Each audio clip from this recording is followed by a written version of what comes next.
আজকাল কারোর সাথেই ঠিক মন খুলে কথা বলতে পারি না। হাসি আসে, কিন্তু সেটা মন থেকে না, আদতে সেটা ক্লান্তির ঢেউ।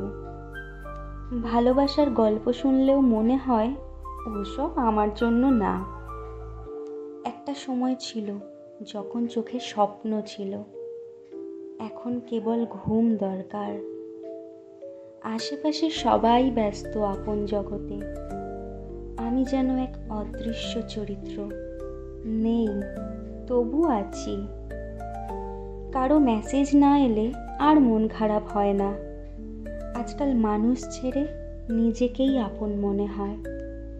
একাকিত্ব এখন কোনো দুঃখ নয়, এটা যেন একরকম আরাম। ভালোবাসা, তা তো এখন ক্লান্তিকর মনে হয়। কথায় কথায় অভিমান, প্রতিযোগিতা, ব্যাখ্যার বোঝা, এগুলো আর আগের মতো টানে না।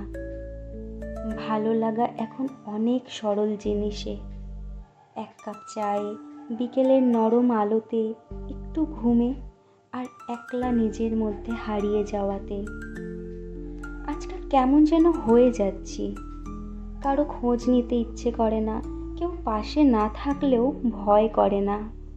নিজেকে নিয়েই যেন এক আলাদা জগৎ গড়ে তুলেছি। কখন যেন ভেতরে একটা পরিবর্তন চলে এসেছে।